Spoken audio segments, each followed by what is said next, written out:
Good morning, ladies and gentlemen. Oh, that's a great resounding good morning. Wonderful. It gives me great pleasure to welcome back somebody that we haven't had for a long time, and a really good friend of mine. He's appeared on Broadway. He has also run his own theater, and an altogether great human being and a great voice as well. Please give a big round of applause for Mr. Doug Voigt. Hello, hello. Just wanted to talk about this song just a little bit that we're going to do. It's We Live on Borrowed Time. It was written by a friend, both Michael's and mine, David Friedman. And when we get to up age, I think we all believe that we live on borrowed time. But really, at the end of the day, we all live on borrowed time. We've heard live for today because tomorrow is not promised. And if we only lived that way every day, then every day would be a great day because we really don't know what tomorrow may bring. So Barry Manilow's recorded this song. I think Cher did. I think Diana Ross did. And I don't think it's so much because it's a beautiful song, but the lyric set really speaks to all of us. So we live on borrowed time. I never thought that there would be a love like yours and mine. I never dreamed that I would see the day that I would find a love that feels so right. But here we are tonight. Now the only thing we really need is time.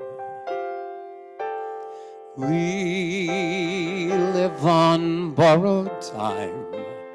No one can be sure when the loan will finally come due. But I'm loving all of mine. I know what time is for. I've borrowed it so I can share it all right here with you.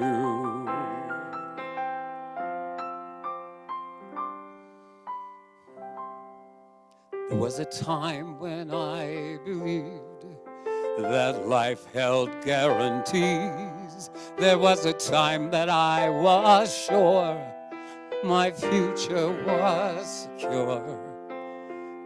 But life had other plans. The future's in God's hands. And knowing that just makes me love you even more. We live on borrowed time. Yesterday was past. Tomorrow seems a million miles away. But I'm gonna make things last. I know what time is for. By feeling every moment, every hour, every day. Now, we may have a year, and we may have a lifetime. No one can be certain what the future will allow. But here I am with you, and this time is the right time. I promise that I'll love you, 'cause we know each moment now and now. We live on borrowed time. Let's celebrate and sing as we walk bravely into the unknown. And we're gonna be just fine. I know what time is for. We'll waste it all together, and we'll never be alone.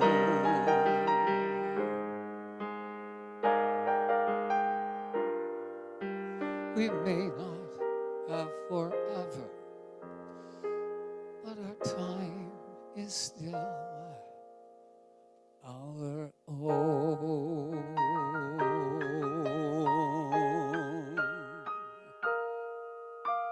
See you tomorrow.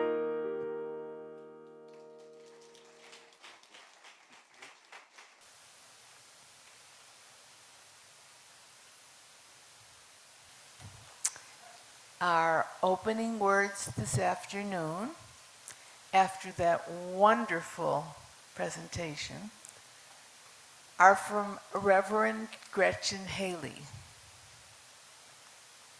There is a quiet courage in the choice to let go of the past, in the choice to be present in this new day, to live for this hour, this moment, and to believe in this possibility, to release the regrets, to stop the spinning stories of what was, and is no longer to accept this gift, to believe that we are worthy still of happiness, of ease, of delight, and hope to believe that we have all we need to heal already.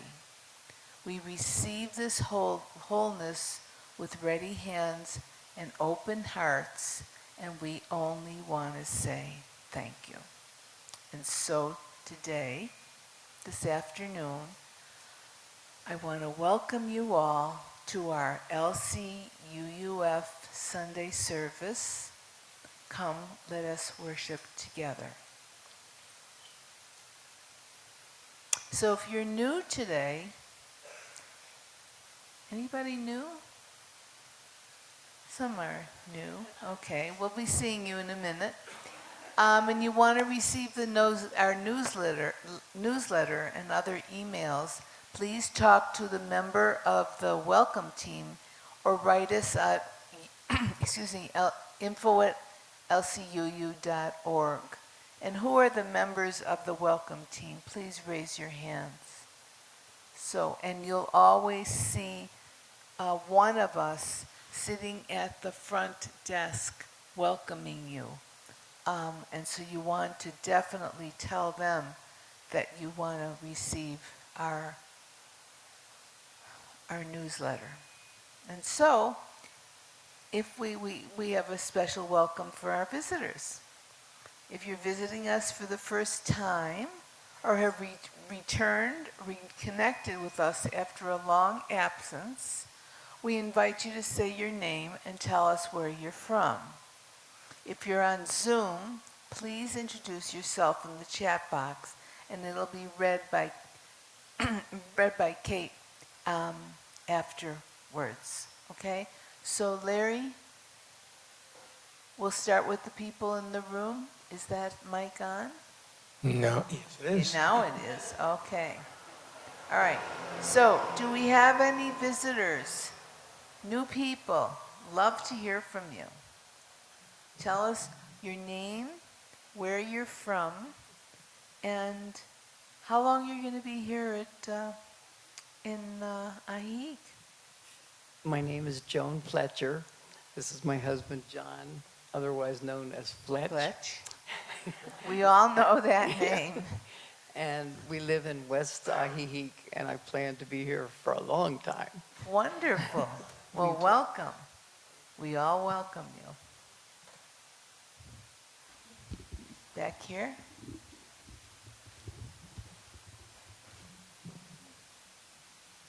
Hello, my name is Jerry Schultz. I was when I was here, now Cranston.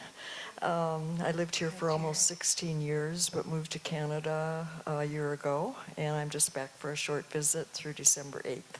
Happy to be here. Welcome. Hope you come back after the snow falls. Anybody else? Anybody new? Or returning after a long time? I see some very familiar faces. Larry?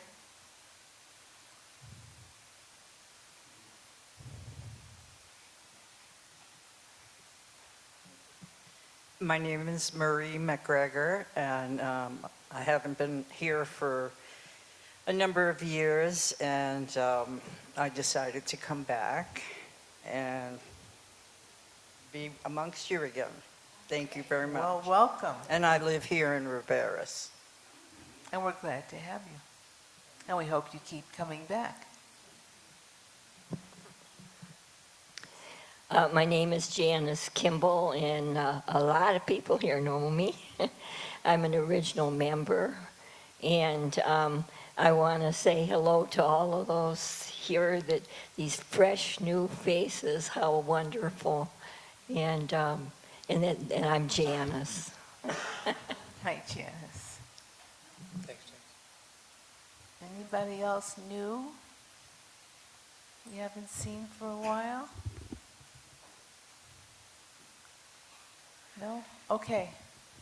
Any visitors on Zoom this afternoon? No, we have no visitors on Zoom today. Oh. Okay, they're all here. Good. So welcome to all of our visitors and newcomers. And here at LCUUF, we offer a wide variety of services on various topics presented by our members, outside guests, as well as our minister, Reverend Alspa. And we welcome him back from a long vacation. We hope you'll return to sample this variety of thought and belief, and we welcome you all. So, let's light our chalice this morning. The chalice words are by a woman named Pat Uribe Lichi. And I chose these words specifically in keeping with what is going on back in the United States. We face a challenge to democracy, a challenge that calls us to hope in moments of despair, a challenge that asks us to persist in the faith that we can and we must make a difference. May our flaming chalice recommit us to truth in our words and in our actions, that we may live as we believe people should live. And now, having lit our chalice, let us sing these words together.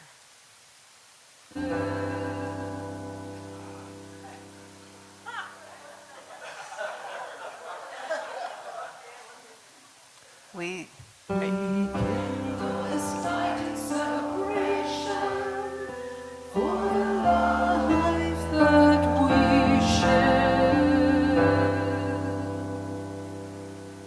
I hope you took all those words to heart, because I certainly did. And I'm still grieving. This is the time in our service where we briefly share our joys, our sorrows, our concerns, and our milestones, because there's a power in the sharing as we hold each other in community. Just a sentence or two is enough. We'll start with the folks in the room to give those on Zoom a chance to type joys and sorrows in the chat to be read aloud by Kate. So as Larry passes the mic around, please share both your sorrows and your joys. Are there any joys or sorrows that people would like to share? So I'm Devorah, and Colleen Beery, who many of us know and love, who's in Texas and is still on her journey through the medical system, had an infusion to build up her bones. And she said, she wrote me a note and she said, I'm down for the count.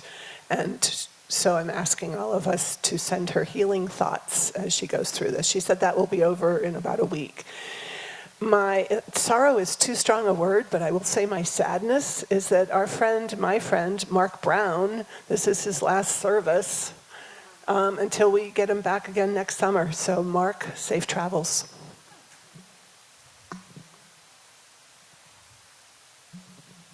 Hi, my name is Greg. Tomorrow, my wife Elison and I receive her best friend, which is the Joy that we haven't seen in almost a year. And the paradox, the sorrow that goes with that is she's coming here to celebrate. We're going to celebrate together her husband, David, who was a very beloved friend as well, who passed about 6 months ago. So it's the paradox of both.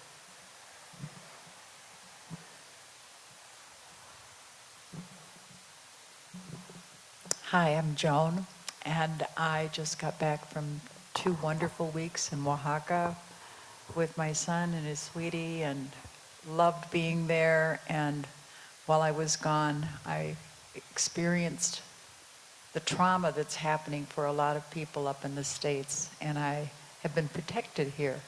I have disappointment and concern, but I don't have the trauma that I'm seeing in people that are north of the border. I'm concerned for them. I'm very, very happy to be home. I'm delighted to have Jerry here. I look forward to it. It's my treat. Missed her a lot. She's been up in Vancouver and many passages, and I'm glad we get you for a while. Love you.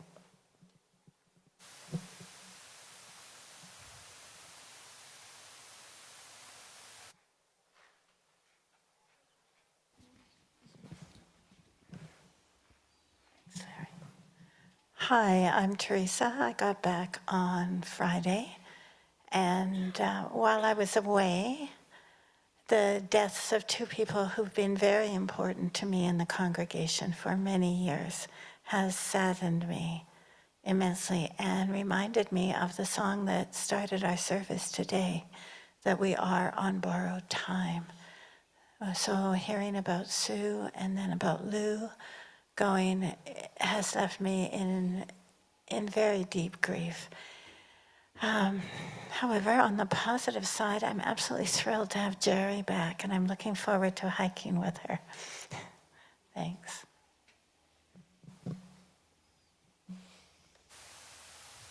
Larry?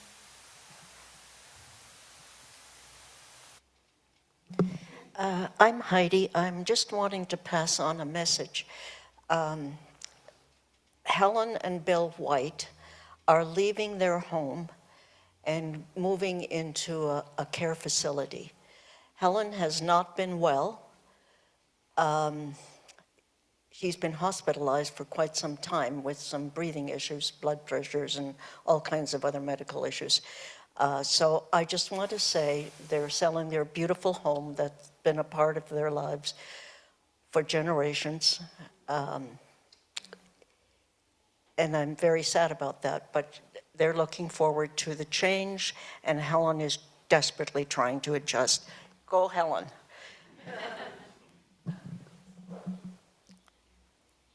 And I just want to wish Trudy Griffin good luck in her transition to her new home. She'll be going there on December 1st.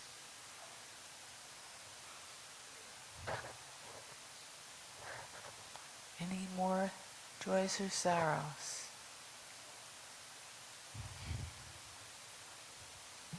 I'm Flo, and I feel like we all have this deep, it's bittersweet, we're grateful, I'm grateful, and I'm sad. You know, the losses that we've experienced. And I just heard about a friend this morning who had part of her colon and part of her rectum operated on and removed. She just had this yesterday, and it's terrible. You know what? It's just I can't even express. I don't know. I don't know what to say. You're saying it right. Any more joys and sorrows?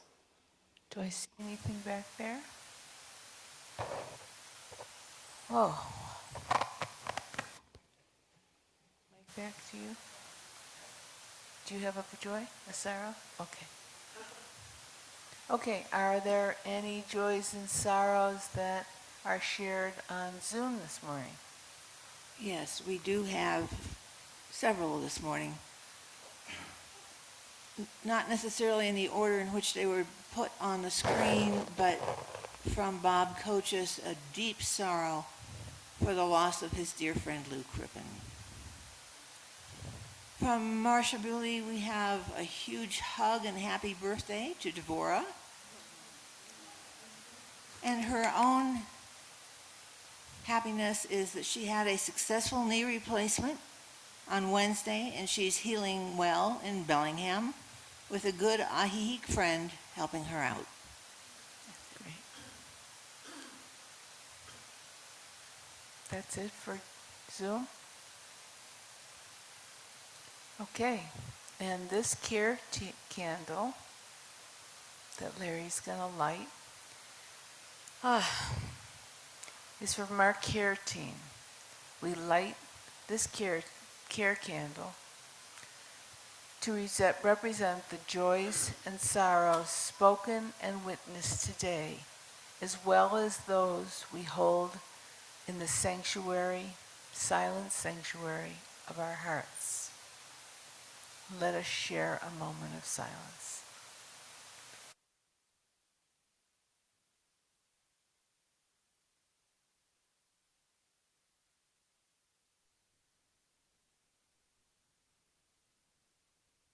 And as we know, the work of our fellowship within these walls and beyond take our time, our treasure, and our talents. Now is the time in our service for our offering. As we pass the baskets, if you're new here or you're struggling to hold things together, please let the basket pass you by. Your presence is more than enough and is a gift for us. Please know that we give all of the money collected at the service to an organization providing service to our lakeside community. For the month of November, we'll be donating our basket to Operation Feed, and the description is on the monitor.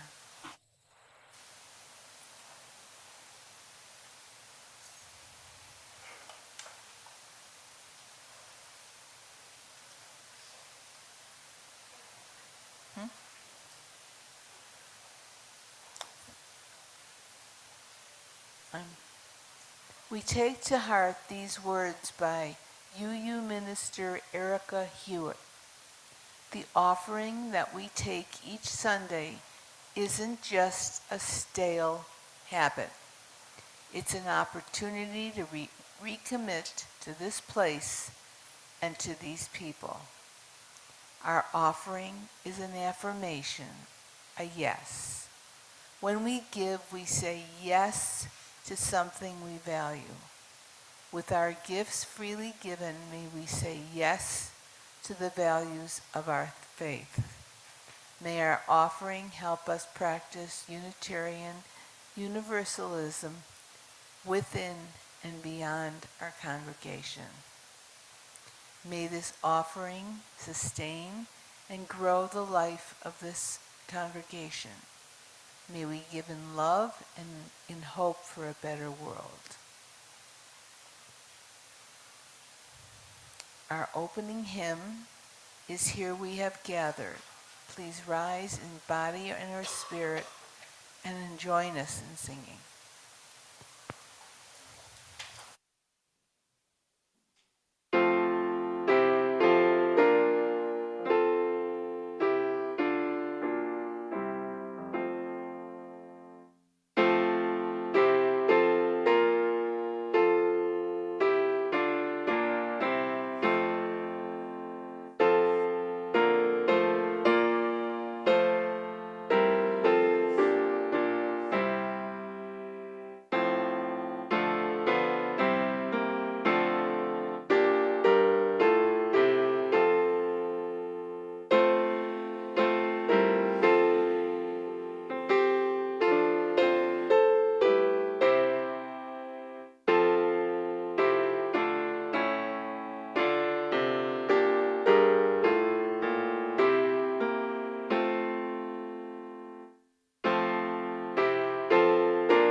And today, let us welcome David Ellison, who's going to speak to us on replacing dogma with core values.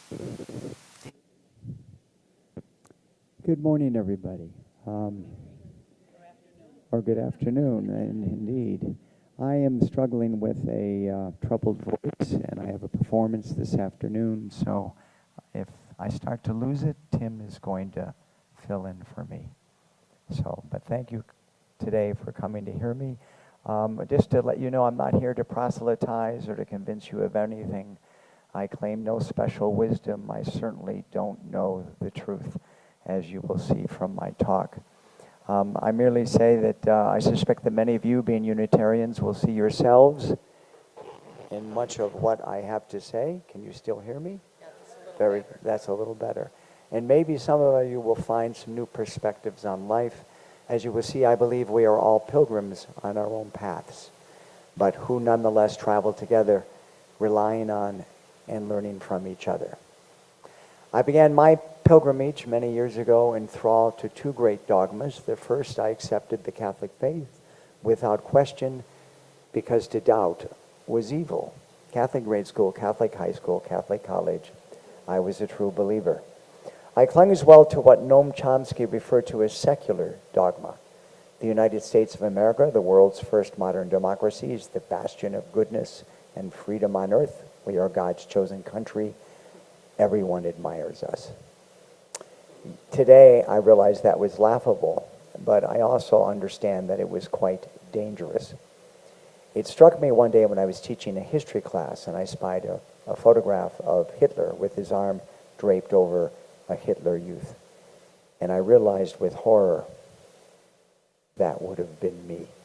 If I had been born in pre-World War II Hitler, or Germany, I would have been a Nazi, and who knows what abominations I might have gone on to perpetrate. Yes, dogmas and their extreme form, fascism, are truly dangerous. But I was lucky. After a many decades-long journey involving travel, living abroad, reading, studying, teaching, finally coming out of the closet, and so having to discard the script that had been given me for life, I became a stoic existentialist, or at least I aspire to become one. Their complete definitions would require another talk. I won't bore you today, but listen to my resulting current credo or affirmation and notice the stark lack of beliefs.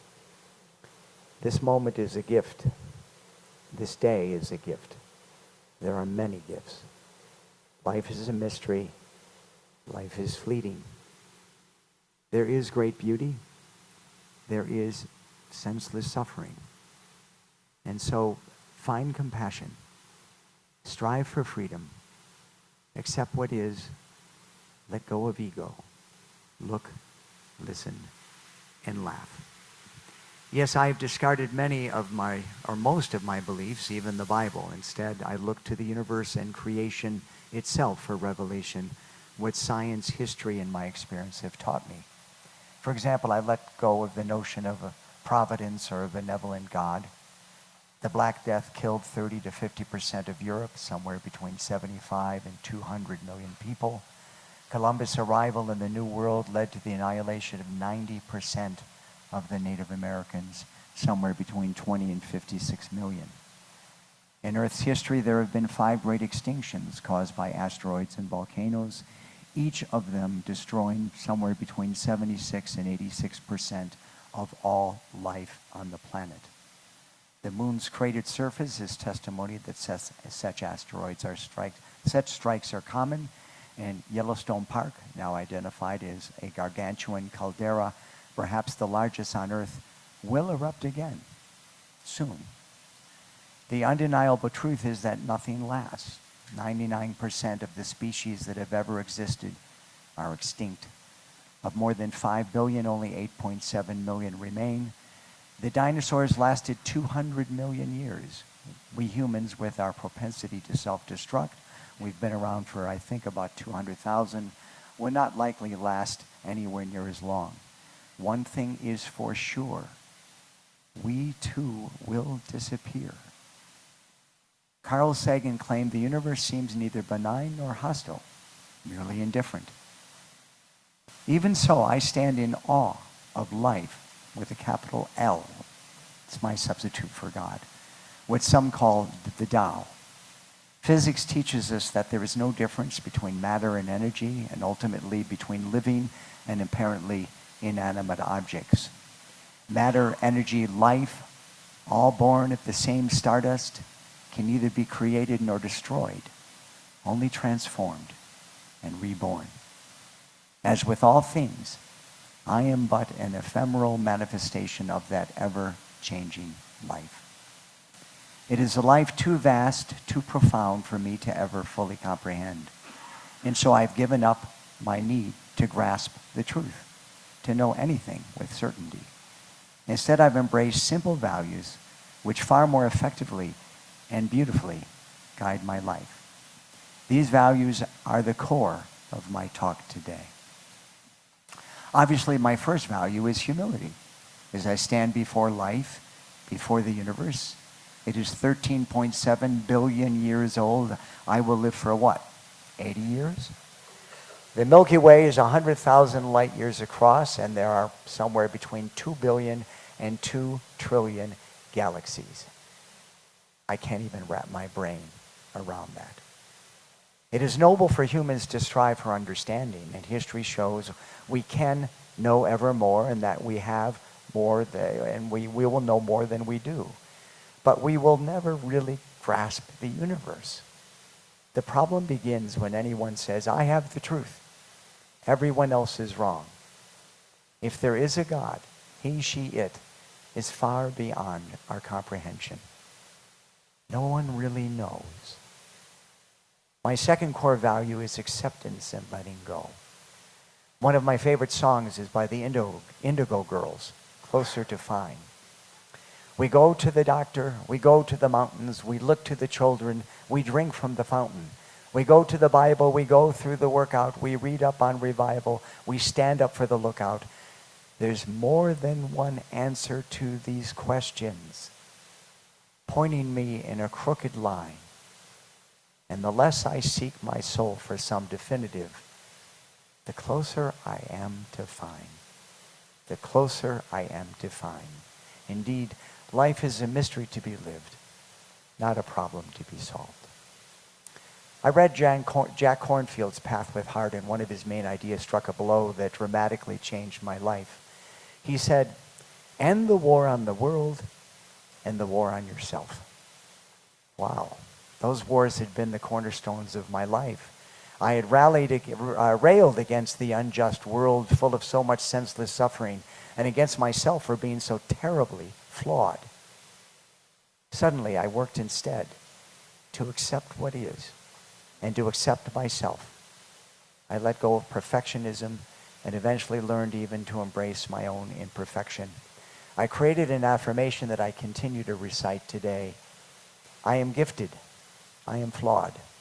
I am human. The perfect me. I've been learning as well to let go of ego, to recognize that so much of what angered me about others was not in the end about me. It's one of the 4 agreements by Don Miguel Luis. And I've accepted that all things pass. Nothing lasts forever. So I try to let go of my past, so much of the junk in my attic. The only thing any of us really have now is now, in this moment. Another foundational value I've adopted is gratitude. Hell, I was born an upper middle class male at the apogee of the U.S. empire. I'd better be grateful. But gratitude may be one of the most useful and most important values for everyone. It overcomes the negative bias of our reptilian brains and of our reptilian news service. It changes our attitude changes our perception, and our perception can change our life. However, another seemingly negative value I hold is skepticism. Frankly, I've come to distrust most narratives, not just religious ones, and especially government ones. Thomas Jefferson warned that democracy demands eternal vigilance. Recent examples, such as the Warren Commission report of JFK's assassination, which no one believes anymore, and the Pentagon Papers, which implicated many administrations of both parties, drive this point home. Yes, I'm a conspiracy theorist, which is nothing more than the modern term for a heretic or an apostate, someone who dares to challenge official narratives. I believe everyone should. I'm an existentialist, so I value freedom. Freedom to decide what I believe, who I will become, how I will live. And read the great Greek stoic Epictetus claimed freedom is the only worthy goal in life. It is won by disregarding things that lie beyond our control. But we are not born free. We are the product of genetics, chance, upbringing, culture. I did not choose to be born a man, white, upper middle class, American, or bald. Do you see how I suffer? But I can become more free from my past, from my fears, from my habits, and I can work to free others from poverty, oppression, and ignorance, and above all, from fascism, the greatest enemy of freedom. We live in dangerous times. Writing in my journal helps me become more free because it enables me to become more aware of what has made me me and what is going on. As Socrates proclaimed, the unexamined life is not worth living. Above all, I want to be mindful. For mindfulness is where freedom is found. Viktor Frankl, the Holocaust survival psychologist, existentialist, and author of Man's Search for Meaning, wrote, "Between stimulus and response, there is a space. In that space lies our power to choose our response. And our response, our growth, and our freedom." Also, mindfulness enables me to be more alive, to not let life pass me by. I love Mary Oliver's poem, Mindful. Every day I see here something that more or less kills me with delight, that leaves me like a needle in the haystack of light. It was what I was born for, to look, to listen, to lose myself in this soft world, to instruct myself over and over in joy and acclamation. Nor am I talking about the exceptional, the fearful, the dreadful, the very extravagant, but the ordinary, the common, the very drab, the daily presentations, the untrimmable light of the world, the ocean shine, the prayers that are made out of grass. But to strive for freedom requires great courage.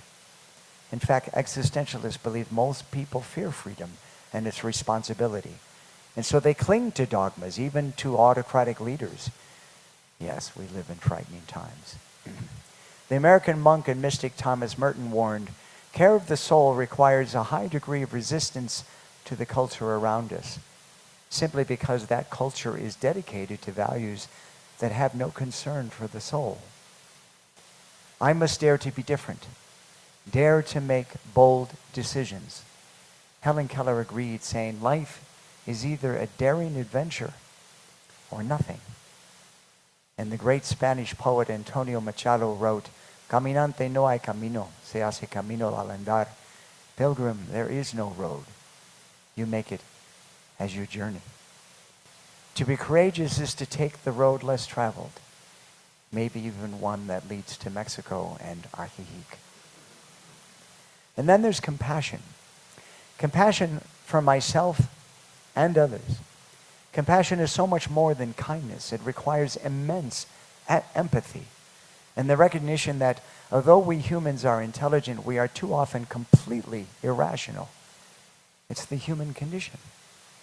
A counselor once told me after I'd confessed to something that had filled me with great shame, "Dave, you were really doing the best you could with the tools you had at the time." Well, the same is true for others. We must forgive ourselves and others. And that forgiveness, too, will set us free. Where I disagree with most existentialists, especially the nihilistic ones who despair, is in valuing community. If I matter, then others matter too. We're all in this together. So we must save each other We must share what wisdom we think we may have found, as I am doing today, without any obligation for you to agree. And I must listen to you and glean what I can as we walk this life together. I love this song from the play Into the Woods, No One is Alone. It's a very existentialistic anthem. Mother or dogma cannot guide you. Now you're on your own. Still you're not alone. No one is alone, truly. No one is alone. You decide what's good. You decide alone. But no one is alone. Mother isn't here now. Wrong things, right things. Who knows what she'd say? Who can say what's true? Nothing's quite so clear now. Feel you've lost your way, but you decide. But you are not alone. Believe me, no one is alone. People make mistakes. Fathers, mothers, people make mistakes. Honor their mistakes. Everybody makes one another's terrible mistakes. Witches can be right. Giants can be good. You decide what's right. You decide what's good. But remember, no one is alone. It seems to me that that is what Unitarian Universalism is all about. We are all pilgrims, choosing our own paths, but still traveling together. Along with community is service. Martin Luther King admonished, an individual has not started living fully until they can rise above the narrow confines of individualistic concerns to the broader concerns of humanity. This is the judgment. Life's most persistent and urgent question is, what are you doing for others?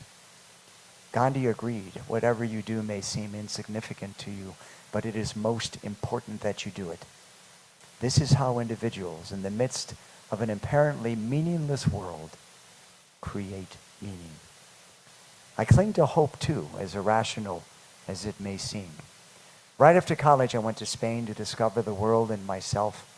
I recall a moment of despair in rain-drenched Santiago de Compostela, when I doubted myself and my journey completely. But I kept going. I could not imagine the future.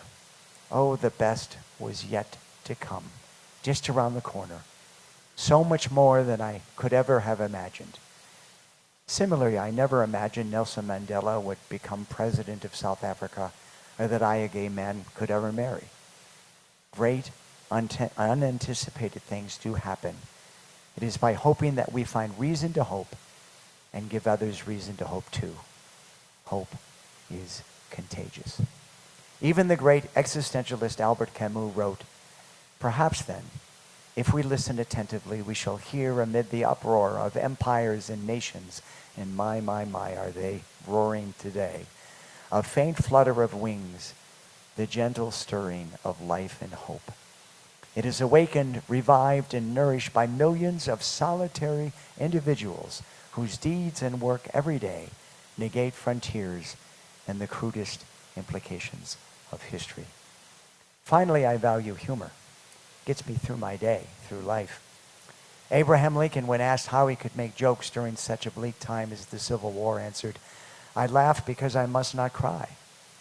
Humor is necessary in the face of apparent absurdity. I try to laugh at craziness, to laugh at my mistakes. Humor was one of my greatest tools as a teacher. If I was in a bad mood, invariably I had a bad day with the kids. But when I brought humor to the class, well, one day a kid called out, oh, Mr. E's in a good mood. It's going to be a good day. You see, joy, like hope, is contagious. That's the power I had to affect their day. We all have that power, every day. So in summary, I now focus on values instead of beliefs. Mine are, currently, humility, acceptance and letting go, gratitude, skepticism, freedom, mindfulness, courage, compassion, community and service, hope, and humor. My values highlight the supremacy of wisdom over knowledge. The point has never been to grasp the truth, which is probably beyond our comprehension. All the peoples who have ever lived, who had no grasp of science, little understanding of the truth, could still live lives of virtue and happiness. and many were wise. They found and created meaning, even though they believed in many gods and goddesses or that the world was flat. And this recognition helps me let go of judgment of others in their beliefs, such as those still enthralled to dogmas. An illiterate Mexican devoutly Catholic mother who loves her children and raises them well, could I, childless, ever feel superior to her? Really? Not if I look how she lives her values. It's all really simple in the end, as I believe Nat King Cole's song, Nature Boy, made clear. There was a boy, a very strange, enchanted boy. And then one day, one magic day, he passed my way, and this he said to me: the greatest thing you will ever learn is just to love, and love in return. I leave you with my credo again, my affirmation, which helps me do that, helps me love, which I recite to myself when I meditate. It is merely my current one, since it is in a constant state of revision. This moment is a gift. This day is a gift. And there are many gifts. Life is a mystery. Life is fleeting. There is great beauty. There is senseless suffering. And so find compassion. Strive for freedom. Accept what is. Let go of ego. Look, listen, and laugh. Thank you for listening. And I wish us all well on our journey.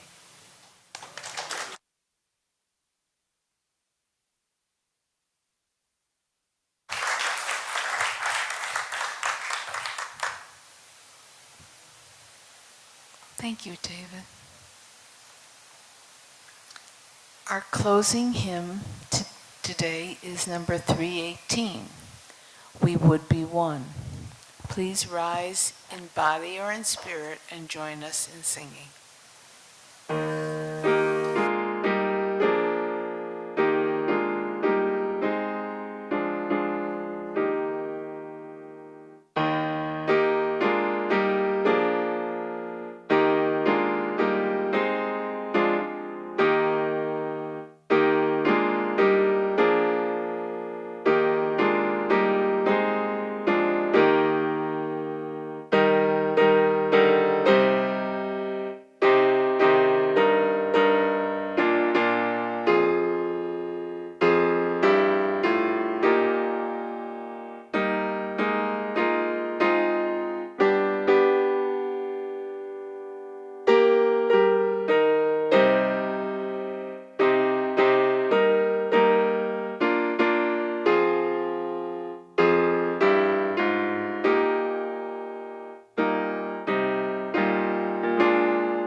And for our closing words, these are words from The Pathway to Healing by a woman named Phoenix Bell Shelton Biggs. Friends, thank you for your witness to all that exists on the margins. Thank you for your commitment to hold yourselves and one another in great and steadfast love. Moving forward from that space, may we continue to nurture spiritual growth. May we continue to travel along the winding pathway to healing from whatever brokenness we individually and collectively hold, knowing that we do not journey this path alone. And now let's extinguish our chalice with these words, which we read together.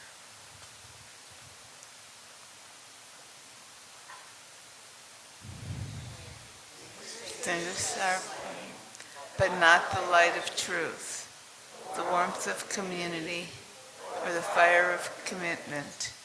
These we keep in our hearts and share with all the world. And now I'd like to welcome Doug again.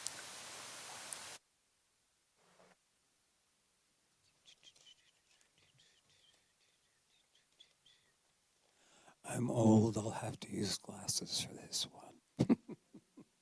I can't see. Okay, I'm ready. Aha!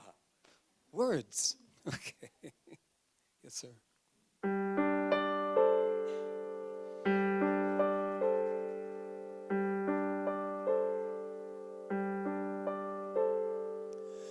Rows and flows of angel hair and ice cream castles in the air and feathered canyons everywhere. I looked at clouds that way, but now they only block the sun. They rain and they snow on everyone. So many things I could have done, but clouds got in my way. I've looked at clouds from both sides now, from up and down, and still somehow it's clouds, illusions. I recall, I really don't know clouds at all.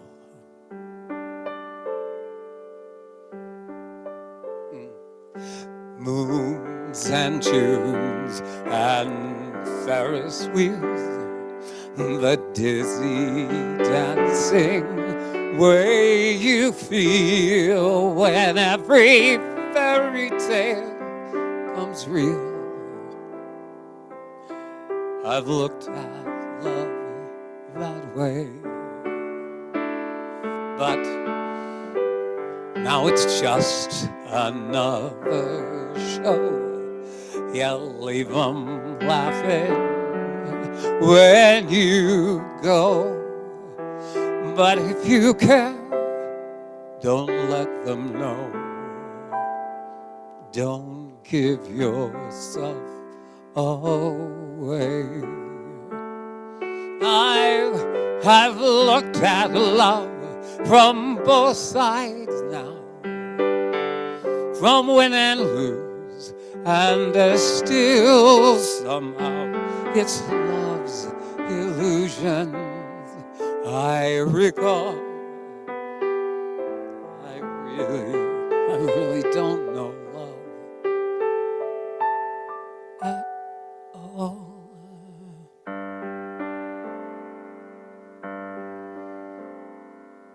Tears and fears and feeling proud to say I love you right out loud. Schemes and dreams and the circus crowds. I looked at love that way, but now old friends are acting strange. They shake their heads, they say I've changed. Well, something's lost and something's gained in living every day. looked at life from both sides now, from a win or lose, and still somehow it's life's illusions I recall. I really don't know life. I looked at life from both sides now, from win and lose, and still somehow it's life's illusions I recall. I really don't know life.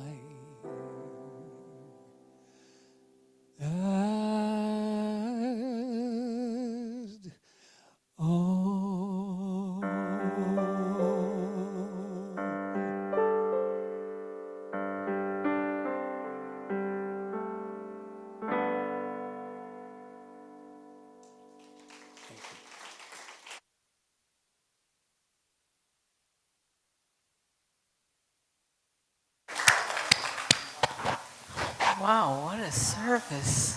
What a service. Our worship is over. Our service begins. Go in peace and with a purpose.